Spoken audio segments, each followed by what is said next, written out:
Hello, my name is Emily, as you may or may not know, and today we are going to be talking about the world of fine dining. Pinkies up, y'all. A world that has an appeal to many people because nothing tastes as good as wealth feels, right? So everyone gather around, sit up goddamn straight, get your fork and knives, put that frickin' napkin on your lap like a classy lady, and listen up. Now, what constitutes fine dining? It's not just about the taste of the food because, hi, hello, you can get a $3 slice of pizza that's borderline orgasmic, but rather it's about the experience. Fine dining is supposed to make you feel special. It's supposed to make you feel like you're getting something that you can't get just anywhere. It's something that is reserved for a specific type of people of a specific class. This gatekeeping can be enforced in a couple of ways, and the first thing I want to mention is dress code. It's not uncommon for fancy restaurants to uphold a dress code, even if it's not a strict one, and it's also not uncommon for patrons to enforce a dress code upon themselves and their party if they know they're going to a nice restaurant. The first thing that crosses your mind might not even be, what am I gonna order? It's, what am I gonna wear, right? Girls, what's the 411? Are we wearing heels, boots, flats? Guys, looking cute does not have to come with suffering, and luxury does not have to come with blisters. I think we've all suffered for the look before. I know that I have, but beauty does not have to be pain. Thanks to VIVAIA, the sponsor of today's video, you can effortlessly add to your look with a cute pair of comfortable and sustainable shoes. VIVAIA is eco-friendly. They primarily use recycled plastic bottles to create their shoes, offering fashion with a mission. They're also very focused on making quality, long-lasting footwear that you can wear day after day and not have to worry about constantly replacing. Also, most of their shoes are machine washable, so if you get them dirty, no worries. They're meant to handle daily use, so you don't have to treat them like they're fragile. My Margot Mary Jane 3.0s are comfortable, cute, and I'm very excited to wear them all the time in the spring. These shoes have a high rebound pour-on insole that have great arch support. You get total freedom with zero stiffness. Designed with flexible grooves, the sole of the shoes offer a sneaker-like feeling, but in a pair of flats. I'm able to walk around in comfort all day. They also have a really sturdy strap with metal hardware that brings an edgier feel to any outfit. The strap provides ample support, especially for a city girl like me who's moving quick from place to place. I don't ever have to slow down because of my shoes. They keep up with me. They have an upgraded heel pillow that's made of soft, comfortable cotton. It's breathable, supportive, reduces rubbing, and provides cushion. I also got a pair of Margot Mary Janes in cream mesh, blending a classic look with the hand-drawn French design of Léa Morichon. They're dainty but eye-catching and are a great addition to any outfit. They're super comfortable and feel great on my feet. You don't have to choose between comfort, fashion, and versatility. With VIVAIA, you can have it all right? So let me know, what type of outfit would you wear with your VIVAIA shoes? Comment down below. Make sure to use my code VEMILY to get 12% off within the first 3 days that this video is posted, and then 10% off every day afterwards. So you're gonna wanna make sure that you hop on this deal fast. They offer very easy returns and exchanges, so there's no harm in trying them, y'all. And thank you to VIVAIA for sponsoring today's video. Anyways, getting back to it, dining establishments of a certain caliber also want clientele of a certain caliber. They want to curate something that has an air of exclusivity, right? So that their patrons can feel lucky to be there, or like they deserve to be there. For many, the appeal of fine dining is to feel like you're a part of some sort of upper echelon, even if it's just for an evening. And this leads to enforcing a dress code that is typically business casual at minimum and full-on elegance and grace at maximum. I looked up some fine dining establishments in New York to see what their dress codes were, and here are some of the results. Frevo NYC. Elegant casual. No shorts, no flip-flops. It's valid. Les Bernardins. Business casual. Jackets are recommended but not required. Athletic wear, loungewear, shorts, t-shirts, short sleeves, sneakers, flip-flops are not permitted. Children under the age of 10 are not permitted inside of the restaurant. Bernardin, where Bernard is in what? Bernardin is unable to accommodate strollers, high chairs, or a children's menu. Ocean Prime. Ocean Prime strives to provide an elegant fine dining atmosphere. Our associates' priority is to ensure your experience is memorable. We ask that our guests choose attire that is both polished and suited to our restaurant. Thank you for not wearing clothing emitting excessive marijuana odor. exposed undergarments, or excessively revealing clothing, clothing with offensive language or graphics. Admittance to Ocean Prime is at the discretion of management, who reserves the right to refuse service to patrons who are inappropriately dressed.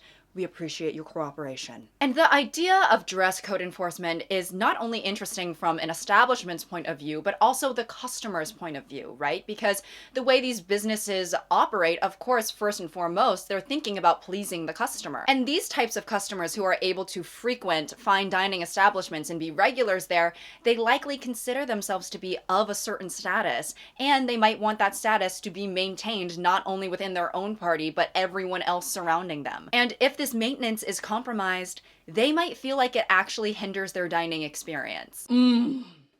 Now that is decadent. I'm sorry, do you know where the bathroom is? Graphic t-shirts! Oh! Graphic t-shirt. That's correct. Yeah. Oh God, my stomach is churning. Oh, heaven above, upon the sight of those filthy tennis shoes, I'm feeling suicidal. Oh, wow, you're very sensitive. Good Lord, I'm gonna be sick! Okay, I'm just gonna find it on my own.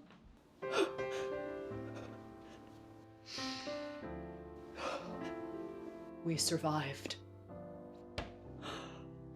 Okay, great. I'm feeling a lot better now. In fact, a lot of people feel that the fine dining scene has lost its allure because it's loosened dress codes to, appeal to a higher amount of the population, especially after COVID. These restaurants kind of bank on the assumption that there's always going to be super, super rich people with a ton of money to just sort of throw around, which I think is for the most part true. But when we see the distinction between these two populations grow more and more and more, the majority of the population is going to have money to spend either on a really nice outfit or a meal at your restaurant, maybe not both. There is an article that I found that I just have to read. It was published in April of 2025 by the New York Post with the title, "Dress Codes Are Dead and Underdressed Slobs Are Dragging New York City Down." And I've always said that. New Yorkers devote weeks scoring reservations at trendy restaurants, calling in favors, jumping through online hoops and setting alarms, but then can't be bothered to look the part when they actually go to these places. In recent months, I have been aghast to see men in jogging pants and hoodies at Crane Club, hats at Chez Fifi, and storm jackets sloppily draped over chairbacks at Armani Ristorante. The city's fine dining establishments, once havens of gentility, have become ghastly runways for cargo pants, baseball hats, sneakers, and untucked shirts. Jackets and ties have nearly gone extinct. David Falquier, that sounds like a fancy name, co-owner of Chez Fifi on the Upper East Side, echoed the sentiment. It's a thin line between being exclusive and classic and being inclusive to make everyone feel welcome, he told the Post. Even 3 Michelin star Le Bernardin quietly dropped its jackets required rule to a mere jackets recommended in mid-2021. But the Chablis have no shame when it comes to where they will wear their sport athletic wear. Lynn Surrey, president of the Al Hirschfield Foundation, recalled being horrified by fellow diners at Daniel Boulud's elegant La Pavilion, where 3-course prix-fixe dinner menu starts at $145. There were people in hiking boots, cargo shorts, with butt cracks showing, she lamented. But management was wonderful when I reported it, she said, and they've since banned athletic or leisure wear for everyone and shorts or sandals for men. That was a quick to action there. Restaurant managers do what they can to manage unfashionable diners without turning anyone away. We either gently sit the underdressed outside or in the back area behind the bar, but in a nice way.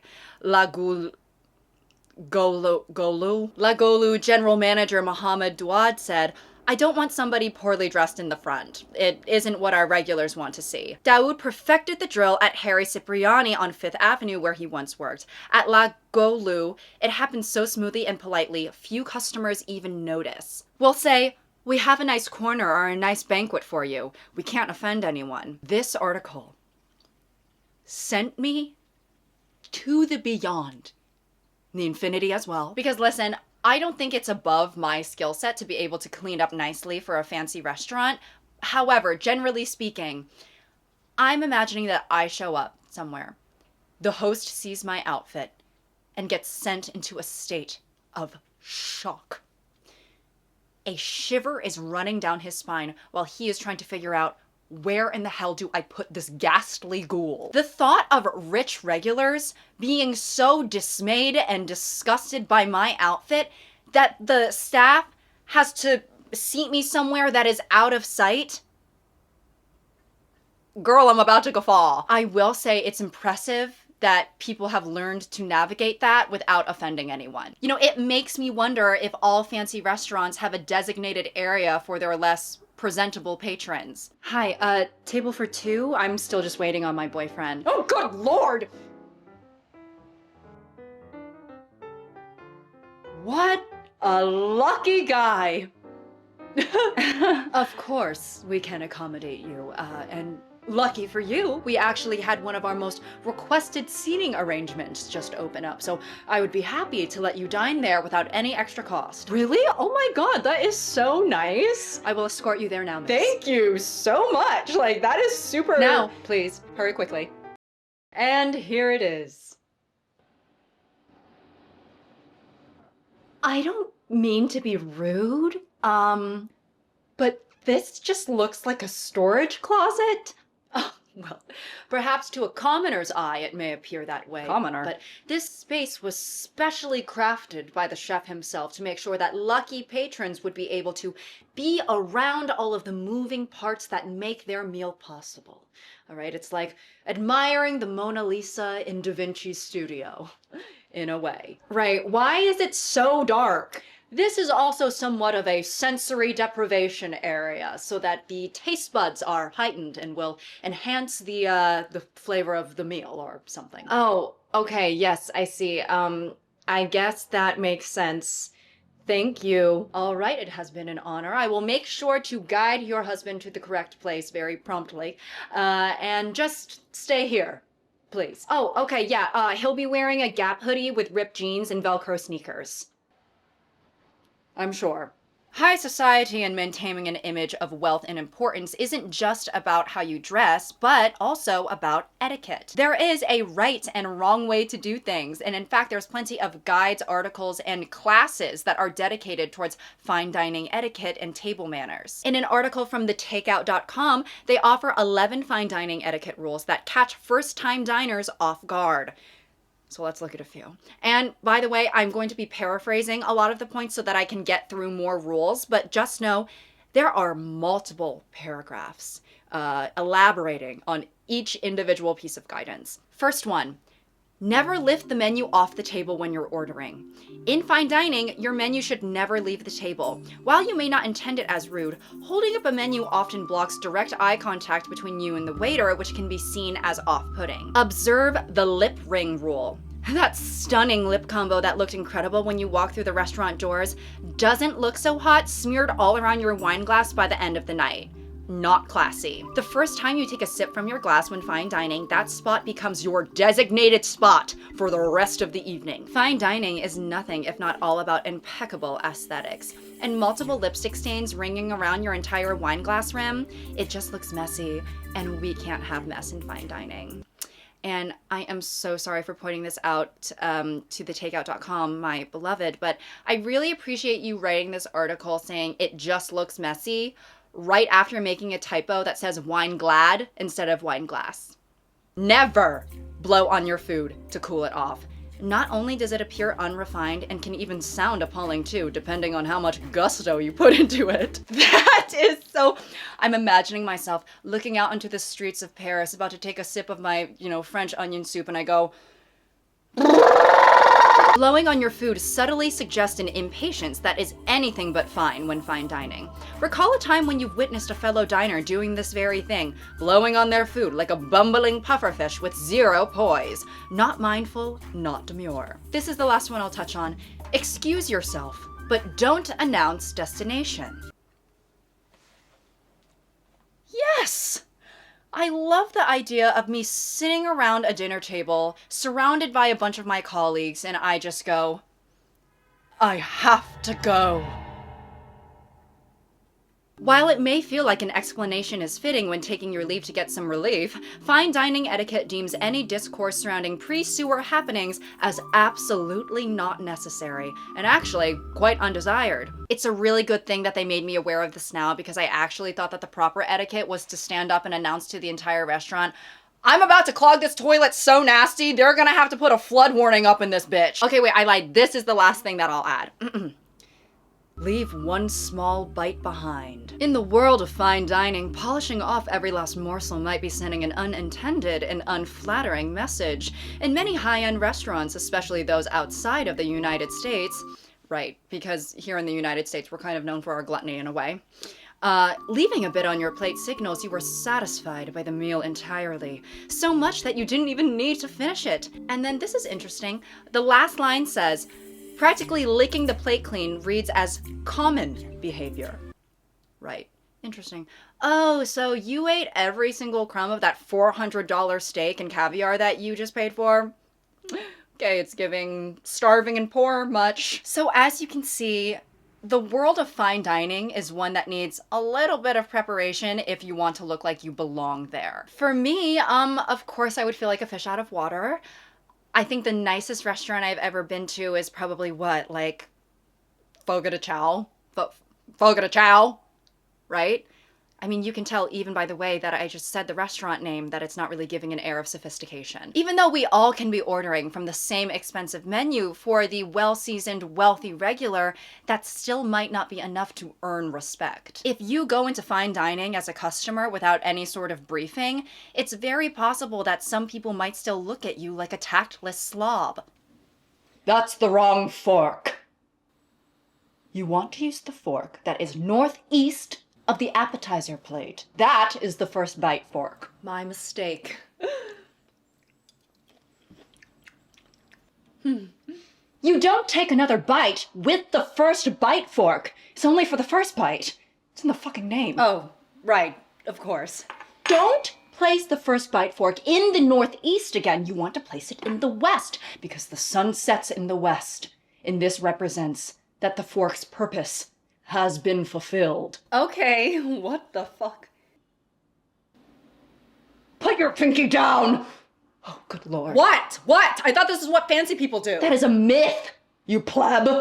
Putting your pinky up signifies to the chef that you want to fuck his wife, that you think he has a small penis, and you want to steal his wife and ruin his marriage and take custody of his kids. That's what it tells the chef. What? How? The pinky is the tiniest finger on the hand, isn't it obvious? I honestly don't think so. Then, of course, outside of patron behavior, there is the ambiance of the venue itself. Many of these places have sophisticated decor, mood lighting, and waitstaff who are dressed to reflect the image of the restaurant. And speaking of waitstaff, they are expected to have in-depth, elaborate knowledge about the menu. Especially because these types of places tend to pride themselves on using exotic ingredients or very specific and expensive ingredients that might not be common knowledge for every single customer. Waitstaff need to be able to make their own suggestions when it comes to meat, cheeses, wine pairings. They need to have extensive knowledge about the restaurant, you know, its history, its accolades, the chef. It takes literal studying and preparation to be a part of the fine dining service industry because, you know, these people are paying so much to be there. If you have no idea what you're talking about, I'm sure it does hinder their dining experience. Let's see, what wine would you suggest pairs well with the dill Havarti cheese platter? Ooh, that's a good question, you inquisitive girl. Wine is the one with the grapes, right? Yes. Okay, let me just see. Oh, maybe the Cabernet Sauvignon? Non? Is that non-bread? The Cabernet Sauvignon? Gesundheit. Can you just tell me about today's specials, please? I mean, every day is special. What? Every day is special. Today is a gift, and that's why they call it the present. Oh, for fuck's sake. Okay, just get me the beef Wellington, and then I want a different waiter. Who is Beef Wellington? There's also a focus on a quiet and conversational environment to showcase class and elegance and make their guests feel classy and elegant for being there. Many of these places do not have a children's menu and don't allow children at all, period. So let's just say if you're wanting to take little Timmy to a place called Le Petit La Mofongwa on 4th, yeah, something's telling me they might not have, smiley potato fries and chicken nuggets. When it comes to sound, besides guests, keeping their conversations at an appropriate level, oftentimes these places are playing smooth jazz or classical music, live music. And I would argue that all of this stuff is probably more important than enforcing the dress code, in my opinion. I don't know. I just feel like even if someone was dressed to the nines, not having all of this other stuff in place, I imagine it would affect the experience more. Could I get the gold garnished lobster truffle fettuccine? The old varnished lobster's ruffled weenie? The gold garnished lobster truffle fettuccine? Weenie? As in penis? What? Girl, that's not on the menu. What are you talking about? Why would I want penis?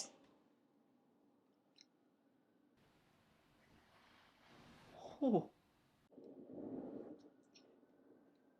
Sorry, would you mind coming back? I just need a moment to reflect. Of course, ma'am. Now, I'm sure we're all waiting for the main course, so to speak, right? Talking about the meals themselves, the prices of the food, the unnecessary gimmicks when it comes to the food. But before we get there, I just want to emphasize that besides the actual food being expensive as fuck, all of these guidelines serve as a way to justify your presence in an environment that prioritizes the elite and thrives off of exclusivity. In the eyes of many, it might not be enough to just be able to afford the meal. You have to look and act the part of someone who can afford the meal. And when you don't, it shifts the fine dining experience towards a demographic that doesn't belong. And this is why we get, the articles like the one from the New York Post where they're talking about slobs bringing fine dining down. Without capitalism and wealth disparity, fine dining kind of loses its purpose, right? I mean, if everyone was able to attain fancy outfits, these extravagant meals, and dedicate time to learning etiquette, then it's like, wait, I thought I was rich and unique for being here, but now when I look outside, I see a Toyota Prius parked next to my Mercedes. I'm frightened. Why am I seeing dirty Converse and costume jewelry in my periphery? There used to be order in this place. And speaking of order, let's talk about that goddamn food. Now, there are lots of different fine dining establishments that focus on different types of cuisine, but there are some overarching commonalities, such as being very detail-oriented, using premium, high-quality, or exotic ingredients, food innovation, aesthetic, and precise plating, and of course, exorbitant pricing. To get an idea of the prices and practices of these types of restaurants, Atomics in New York City is a Korean-inspired fine dining restaurant that serves a 10-course tasting in the bottom of a nomad townhouse for $385 per person. Food tastes even better once you hear the backstory. Before each course, you'll receive a card with a little essay walking you through the dish. Turns out that subtly sweet zucchini paired with a pungent king crab is a callback to the chef's first cooking class during summer break at 13 years old. Restaurant Joel Robuchon, if there could be, take a shot every time I mispronounce something. Who knows? You might be getting really drunk. I'm not sure. Okay, Joel Robuchon in Las Vegas offers a 10-course degustation, which I had to Google that. It just means tasting, which is priced at $485 with plates like caviar top lobster decorated with cauliflower puree, salmon confit. Somni in Los Angeles is a theatrical fine dining spot that starts at $750 per person with a $500 deposit for the 20-course tasting menu. Some of the things on the tasting menu: a sardine tart served on an origami fan, dashi and caviar, the author states, so good it might reboot your higher brain functions. All we could do was utter a satisfied caveman grunt. Shisho tartar tempura. Suleta.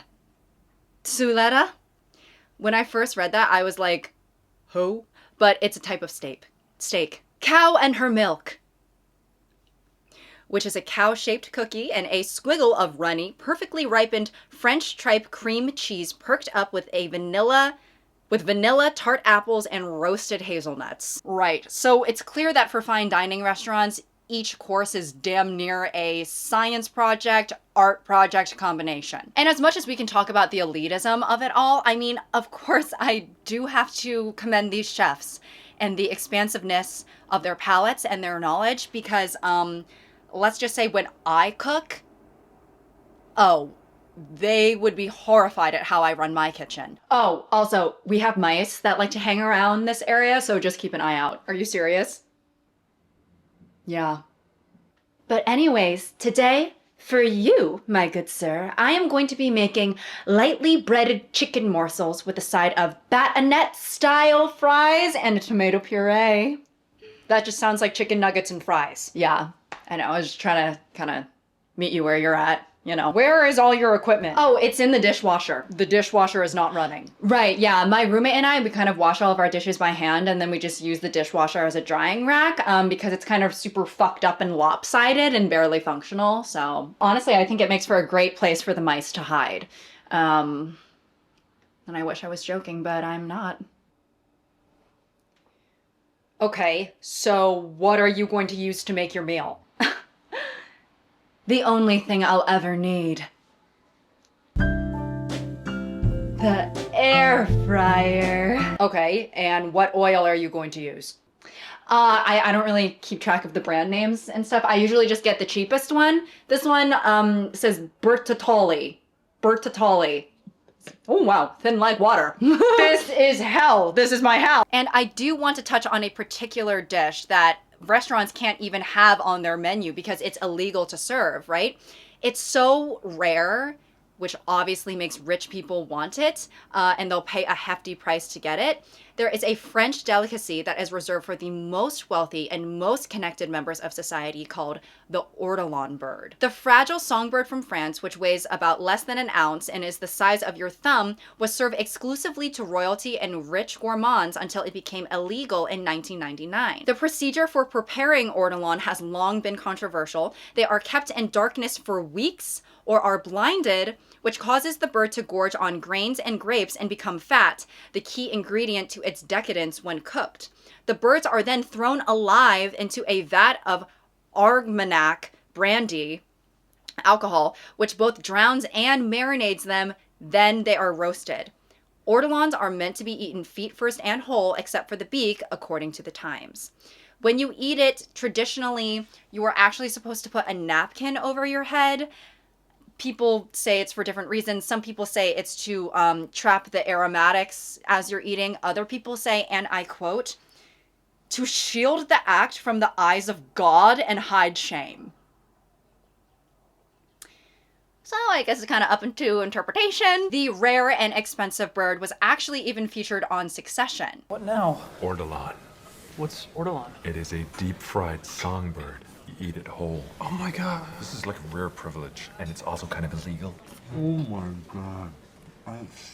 Got so good. Now, I am not going to sit here and act holier than thou because at the end of the day, I eat meat and pigs, chickens, cows are terribly mistreated in that industry. And it's like, okay, so what's worse, eating an endangered species or breeding and forcefully populating a species just for the purpose of consumption? Who's to say? But in the case of the ortolan bird, I do find that the preparation process is especially cruel, and there's a layer of elitism that you don't get in most meat consumption. Because there is so much delicious, decadent, divine food in this world.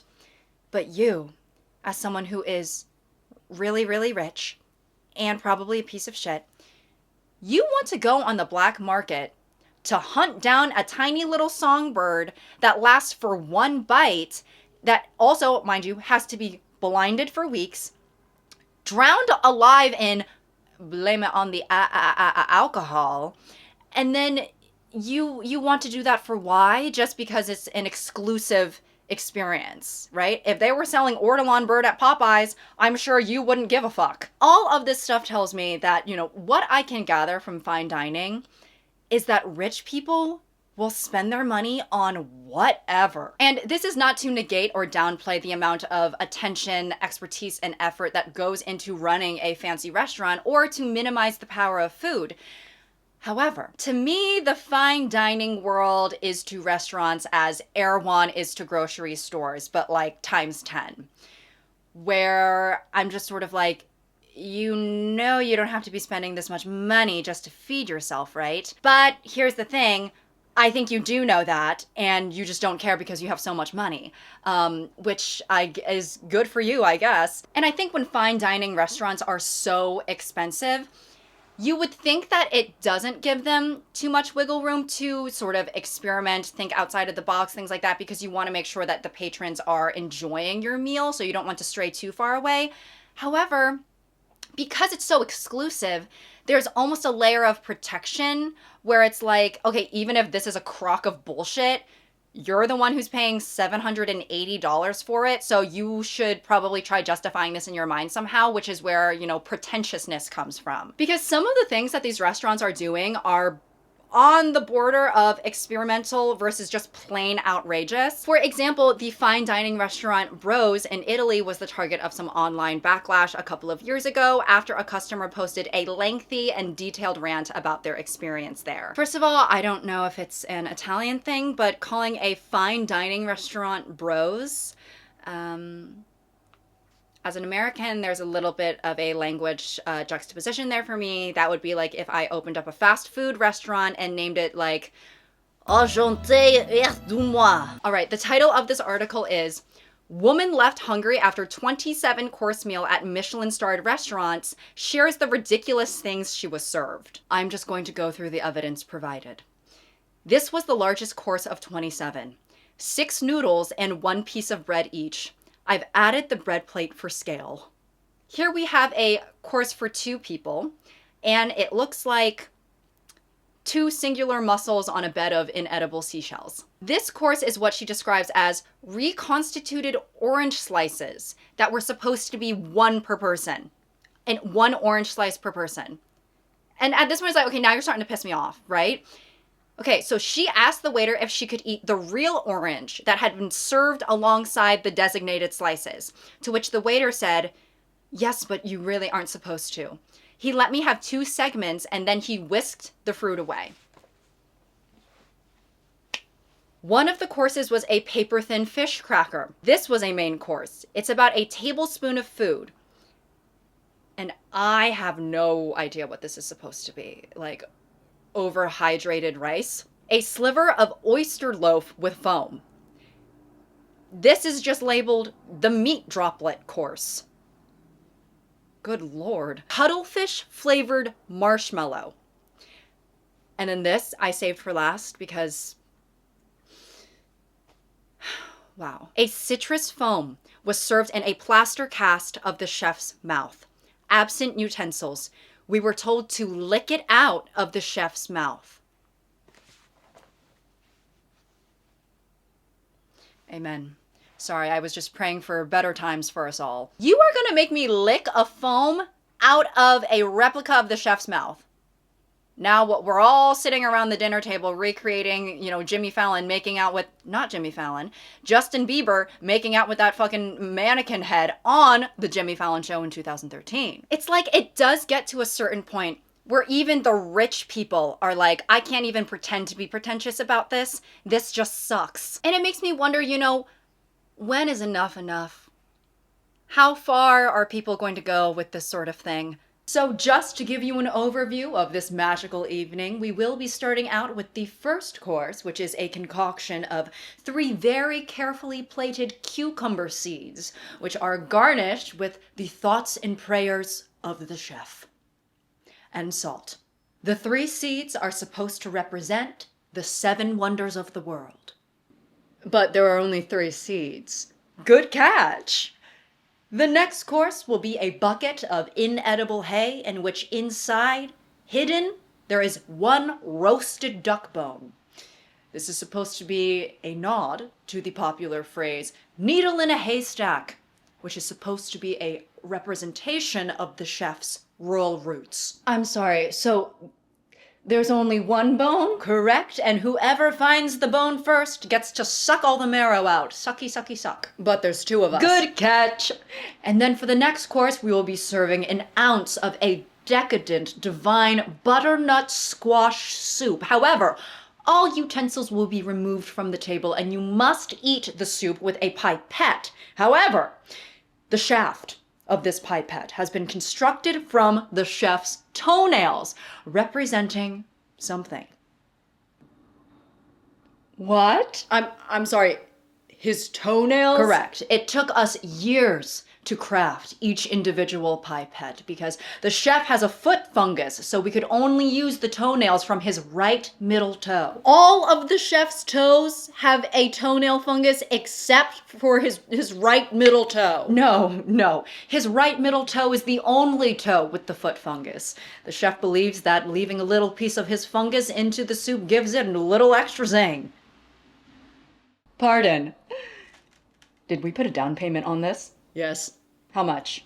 Too much to justify leaving. Fuck! The last thing that I want to talk about is the work culture in these fancy restaurants. Now, because these places promise precision in preparation, aesthetic plating, and damn near literal perfection, the pressure is high. The pressure is high, the stakes are high. The steaks are also served on fine china with a bon puree. The high-end culinary world is one of bullying, physical and verbal abuse, and degradation, right? And although most of us have not spent time working in the kitchen of a Michelin star restaurant, what we do have are a few prominent examples of this type of work culture in pop culture, right? For example, Gordon Ramsay. He is well known for his methods of developing upcoming culinary talent, not even necessarily with a tough love approach, but also just bullying and humiliation, which is great for a workplace. Oh dear. Raj! Come here, you. It's raw. It's fucking raw! Hurry up, Giovanni! Yeah, but I'm not Dick's face, chef. Yeah, say that again? I said I'm not Dick's face, Yeah, chef. you're pissed, are you? I'm not not. as fucking look at me in the eyes! Not as pissed as I am! You fucking are! And while many people might think of him as being especially harsh or abrasive, and I'm sure he does amp it up for television, right? Many high-end kitchens are seemingly conducting themselves with this harsh and abrasive nature. The popular show The Bear on FX also gives the general public a little peek behind the kitchen door. And for many viewers, when they watch the show, they find it to be extremely stressful and anxiety-inducing, which doesn't sound like the most pleasant experience. However, it might be the goal if you're trying to accurately depict the culture of culinary excellence. I personally have not seen The Bear, but for a little overview, the show follows Carmi, a chef with extensive experience in training who inherits his family's sandwich shop in Chicago and begins to work there out of obligation. Throughout the show, we see some of his traumas unravel, not only due to his family, but also due to his work, right? And he eventually wants to turn the sandwich shop into a high-end fancy restaurant. Spoiler alert, I guess. But this shows us the type of high-pressure, cutthroat energy that is present in these kitchens. You're terrible at this. You're no good at it. Go faster, motherfucker. Keep going faster. Why are you so slow? Why are you so fucking slow? You're bullshit. You are talentless. Say fucking hands. Hands? You should be dead. According to Genevieve, Yam, Miss Yam, she states, I worked in Michelin-starred kitchens. The Bear's depiction of trauma is painfully real. In The Bear, Hulu's new TV series dramatizing and nailing toxic restaurant culture, the main character recalls a chef berating him. When I watched this part, I had to pause. I knew that the show was fiction, but the scene could have been lifted straight from my memory. I used to work in Michelin-starred restaurants, and at the last restaurant I worked at, a sous chef asked if I was stupid and if there was something wrong with me for not understanding what they were asking me to do. I responded the only way I knew. Yes, chef. I don't even want to know what would happen to you if they asked, are you fucking dumb? And you said, no, chef. We're about to see your face on the news as a missing person. I know that working and succeeding in fine dining comes at the great expense of your physical and mental well-being. The hours are punishing and the obsession with excellence is taxing. The high-pressure environment is a breeding ground for toxicity and abuse. That sous chef from earlier once burned me with a hot blowtorch. Like Carmi, I had nightmares about expediting food to the wrong table, burning my mise my mise in place, and our produce order not showing up on time. So although The Bear is a piece of fiction, I mean, take away the actors, take away the scripts, cut the cameras dead ass, right? It still provides a reflection of what some people's everyday life is like. And for those people, I am sending you my thoughts and prayers. And outside of television or any dramatizations, the title of this essay sums things up pretty nicely, right? Suffering is viewed as a necessary means of elite chefs fulfilling their true potential. In Cardiff University's research, chefs spoke of enduring horrific injuries in the workplace. I slashed my thumb really badly. I couldn't stop bleeding, and, redacted, grabbed my arm and he put my thumb on the stovetop and cauterized it. And I was just like screaming. And he's like, there you go. Stop the bleeding, hasn't it? They gave examples of being attacked, with one interviewee describing having a bread knife held to his throat by a senior chef, while another spoke about endurance tests or games in the kitchen. They would get you to put your hand into flour, and then into eggs, and then into breadcrumbs. And the game was to see who could hold their hand in the fryer the longest with the breadcrumb mix until you feel it burning and take it out. What is this, a fucking saw trap? The environment is very stressful. If you make mistakes, you get food thrown in your face. So the body assumes that it's going to war. So before I was starting work, I was vomiting and diarrhea-ing, and then going to work and doing a 19 to 20 hour shift. Lead author Dr. Robin Burrow said, what we found during the course of our research was that this extreme suffering had a unifying effect on the people working under these conditions. Chefs who neglected to suffer had little claim to membership of the culinary community in the truest sense. They were not true and proper chefs. I think suffering as a rite of passage is a very dangerous mindset to have, especially when it's, day in, day out, physical, mental turmoil for hours and hours and hours and hours a day type suffering for something that is, sorry, not even life or death. You're gonna rip off my fingernail and force feed it to me because the chocolate lava cake was a little underdone? I've worked in environments where it literally is life or death, and this type of behavior would have never been tolerated. This is a workplace. Why am I showing up feeling increasingly concerned for my emotional and physical well-being? Okay, what is this, fucking Squid Games? 안녕하세요, 여러분. Today's challenge is perfecting the caramel glaze on a creme brulee and mastering the perfect marination for today's chicken special. What if we don't perfect it? You will 진짜 be burned at the stake, and your crispy skin flakes will be used as a garnish for the elite.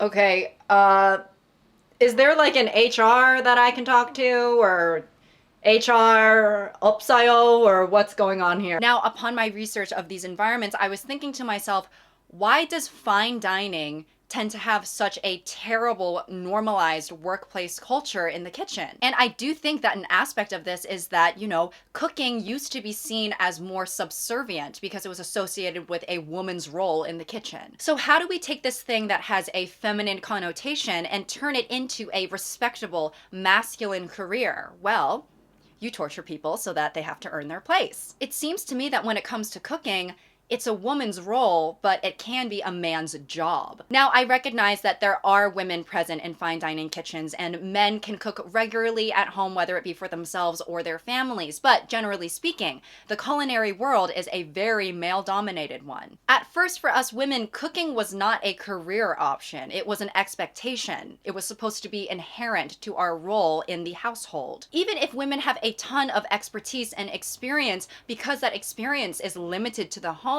it doesn't really get much praise, let alone a salary. If you're a man and you cook a perfect meatloaf in a restaurant, then you're a hero to the taste buds. But if you're a woman and you cook a perfect meatloaf for your husband and kids, the most you're really getting is a compliment for your husband and then 10,000 dishes in the sink that you have to do. When a woman cooks, she's a woman. When a man cooks, he's a chef. So this is all to say that I really do think that subconsciously, or perhaps not even subconsciously, maybe it's quite overt, the bullying and cutthroat environment that's happening in these kitchens isn't just to shape future chefs. But it is a demonstration of toxic masculinity, regardless of the genders who are participating in that particular culture, right? Because like I said, I understand women are present in these kitchens as well. Perhaps some of the biggest bullies in a kitchen is a woman. And to that I say, well, we can do it all, can't we? It seems to me that there is an effort to exercise an amount of power and control while participating in an activity that has its more feminine counterpart in the household. And even mixing it in with the capitalism of it all, right? Most women are not making 20-course tasting menus within the confines of their own home, right? But male-dominated fine dining establishments are. And this doesn't only justify the exorbitant pricing or all of the extra guidelines and rules about etiquette that we were mentioning before, but it takes the more superior and exclusive tier of the art and makes it into a man's thing, as opposed to the more accessible and inferior version that is reserved for women in the home. So yeah, I guess this isn't really a happy way to end this video, but of course, you know me, I had to put in my 2 cents about feminism. All of this is to say, hey, listen, if you want to eat at these restaurants, if you want to be a chef at these types of restaurants, that's not a crime. And I'm sure that you know, worked hard for your money, some of you, to eat at these places, or you worked hard for your position as a chef to be at this high caliber place, and that's all great. But the truth is, like many other things in the world, these institutions not only thrive, but exist because of how we view wealth and wealth disparity. So on that uplifting note, thank you guys for watching, and I hope you all have a great and wonderful day. I hope that you're able to have an affordable and delicious meal, and even if you splurge a little bit, yeah, I guess that's great too. It's reminding me that I need to cook lunch. I haven't eaten yet, and oh god, I'm feeling a little bit faint. But all right, hope you guys have a great day, and until next time.